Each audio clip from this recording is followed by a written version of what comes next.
Hi guys, it's Monse. Welcome back to my channel and welcome back to my videos. I have had to film this video so many times already. In my last clip, I accidentally gave away the address and the location, and oops. But I mean no disrespect to these people. I mean no disrespect to this man or to his family. And I'm going to be talking about a I'm going to be talking about a creepy neighbor. Well, it's called My Creepy Neighbor, but it's just about this man that used to live in my neighborhood that was a registered sex offender. He didn't technically live there, but that's the address he had used on his driver's license. And because he failed to register as a sex offender, he was eventually arrested. If you guys are new here, then hi, I'm Monse. Please hit that subscribe button. I'm at 28 subscribers, almost to 30. Please subscribe. Let's get to 30. Come on, we can do this. Don't be shy. Hit that subscribe button. And back to the story. This happened back in 2010, and I was in 6th grade at the time. The day before I get to there, so the house I ended up moving into was actually where one of my best friends used to live, and the house ended up being abandoned for like 5-6 years. 6 years the most, but at least 5 years. And it was so nice to see someone finally moving in. I didn't like seeing the house wear away and just rot. It was so nice that someone was moving in, and they didn't have kids, well, obviously, but it was nice that someone else was finally moving in, and it was so nice. The day I found out about this was because my friend's mom had picked me up from school, and my mom didn't know that she was picking me up. And they get into some kind of chase, like my mom's just, well, she's following my mom's car trying to let her know that, hey, I have your kid, you know. And by the time she catches up to her, my brother literally gets out of the car and he's like, the neighbor, the guy that lives blank houses from us, is a sex offender, the guy's a rapist. And another one of my friends was in the car, and they're just like, what? And they also live in the same neighborhood, so obviously their parents also called the sheriff's office as well. And supposedly what was going on was this man was a registered sex offender. I believe he had done it to either a girl in the state of Alabama, but when I looked him up, it did say the state of Massachusetts. And I think it was maybe like in 2 different states, I believe, and he just happened to be living in Florida, or, well, he was a truck driver, but, you know, living in Florida. And yeah, that was freaky. And because he had failed to register, he was arrested. Another neighbor ended up finding out, made flyers, and literally told every neighbor in the neighborhood with kids. And this is a neighborhood where there's like an elementary school nearby, a middle school 15 minutes away, a high school 4 streets away, or a 5-minute drive, 15-minute walk.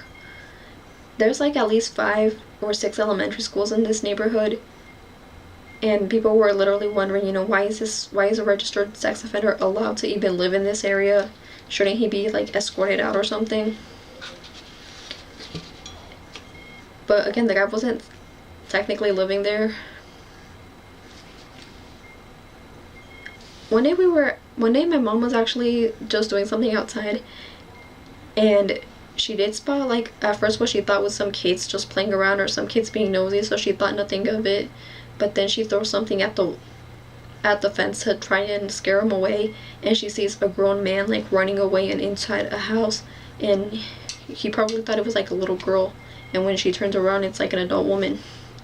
Yeah, my mom's like, at the time we were the same height, so he probably thought it was like another teenager or something. I did end up telling one of my friends, and my parents weren't too happy about that, because then they're like, okay, so now your friend's parents are gonna let her come over. And I didn't think about that, and I was upset, but no, she did eventually come over, because the guy technically didn't live next to me, or not next to me, but you know what I mean. One day we were playing in the backyard with some friends that knew he was a sex offender, some friends that had just moved in or to the neighborhood and had no clue, and we were told not to tell them. And we were with an adult family member, the ball ends up going over the fence and into their yard. And the adult family member says, "You guys go inside, I'll go get the ball." And we were literally waiting for him like for a while. We were definitely scared.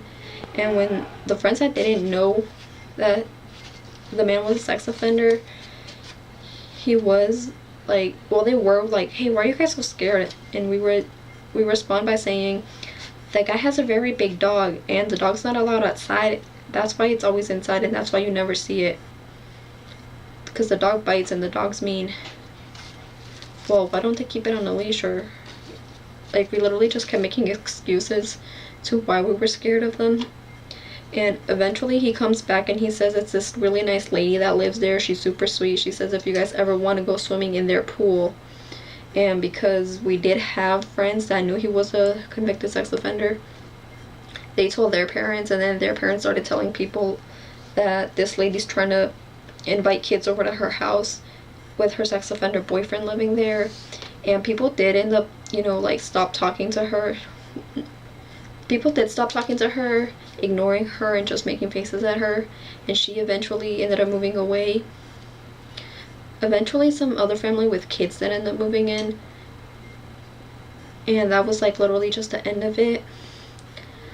A few months ago I thought I saw the man at Walmart, and I'm thinking, is he moving back to the area? Or did he move back to the area? Is he in the area? So I started to look him up, and it said he is deceased. And I am sorry for his family. And that was just like a little bit of a shock to me, honestly, because I had forgotten all about this man. But, I guess everyone's time does come eventually. And like I said, the neighbor is a super sweet lady. She ended up moving back into the area because all that was in 2010, and she moved back maybe like a few years ago, like 2 or 3 years ago. And she is super sweet. Everyone who was living in the neighborhood at the time did end up moving away. I know some of them moved out of state, or like a lot of them, I'm sure, but yeah.